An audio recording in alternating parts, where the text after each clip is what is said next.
Alright, so now I'd like to kind of recap what we learned in this guided exercise here. So ionic compounds. They consist of charged atoms or ions, and it is the electrostatic attraction that holds them together. Because of the very delicate balance of the attraction and the repulsions from the ions of opposite and like charge, they have to be arranged in a very, very, very precise manner. And that arrangement extends over the entire solid, whether it is 1 gram, whether it's a kilogram, or a ton. But there are no distinct subunits. The entire piece of stuff is a single molecule. And because they're all different, we abandon molecular formulas and just refer to them by the empirical formula, which gives us not the absolute number of how many atoms of each element, but their lowest whole number ratio. Now, some other information. These interactions are actually quite strong, which means they're hard to disrupt, which means these solids remain solid for they're usually solids at room temperature and pressure. You have to give a lot of energy in there to break those interactions so they don't melt or boil very easily at all. They do so at very, very high temperatures. And they also tend to be brittle, which means if you hit them with a hammer, you just get a whole bunch of little pieces, and they are poor conductors of heat and electricity. One of the easiest way to spot these, if you look at the examples that I gave here, that usually they're from elements that they're a combination of an element that is a metal and one that is a non-metal. And this is a very good way to spot these types of compounds.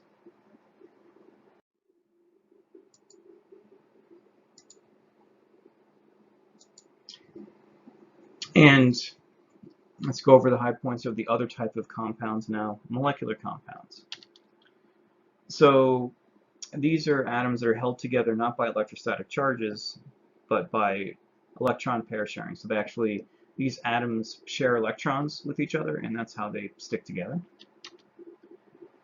Now these have distinct subunits, which we call molecules, and because of that, they can be described with a molecular formula, and that molecular formula doesn't depend on the actual individual sample size.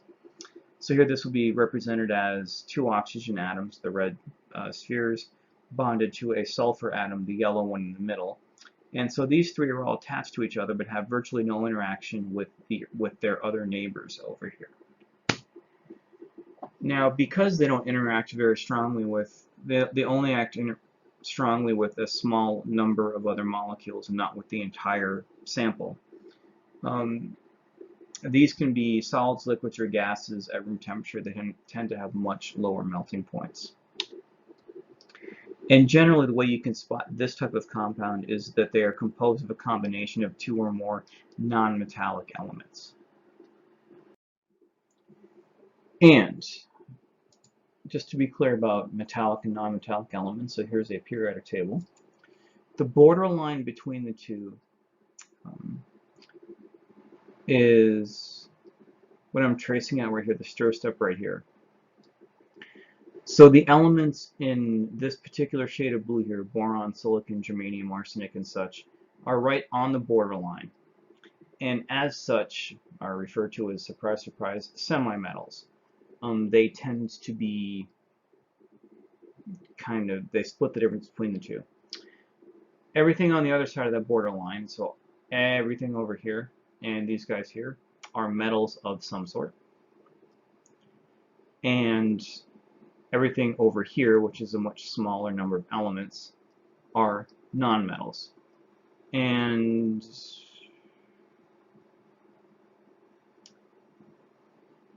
the way that they split them up here, these elements that are in here in this particular shade of blue are probably more metallic than not. So these guys here are the nonmetals. And this is an important thing to know. And for the next slide or two, what I want you to do is specifically address or understand magnesium, metal, iodine, nonmetal, bromine, nonmetal, and phosphorus. nonmetal. So with that in mind, or perhaps this periodic table or a copy of it right next to you,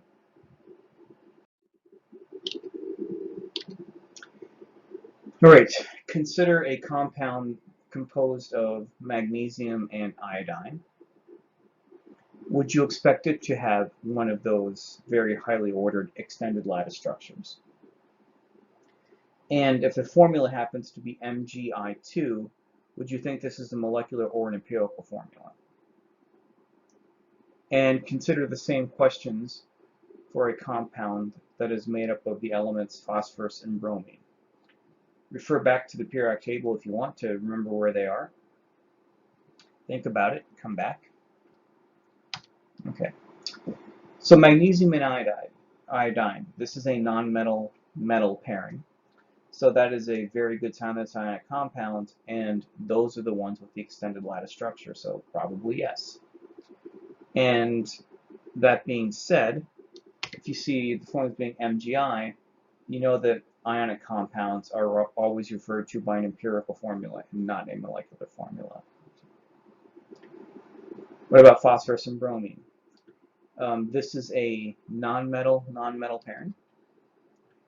So this implies that it's a covalent compound and they do not have those extended lattice structures. And covalent compounds typically are, because they do have discrete subunits, can be referred to by their molecular formula. So that PBr3 is probably a molecular formula, although I should add, covalent compounds also have empirical formulas. It is, again, in all cases, just the smallest whole number ratio of the atoms of each element. And so in this case, this implies that they're present in a 1:3 ratio. So this is actually, that PBr3 is actually both an empirical and a molecular formula. But again, covalent compounds, molecular formula.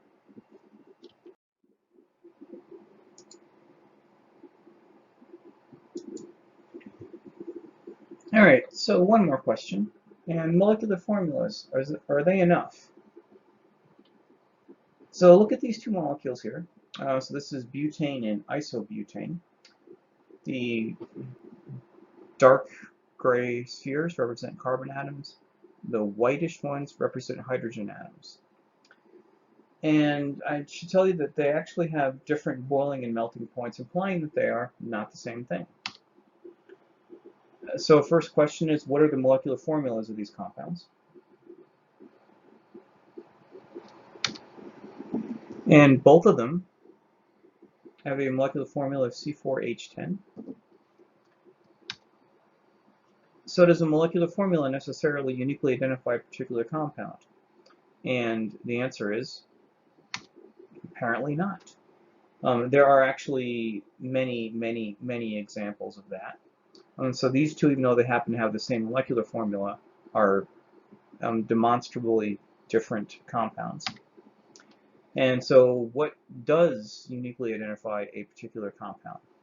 And the answer is its structure, the actual 3D positioning of the atoms of each element in there. Now, do you actually need a picture like this or the coordinates of each?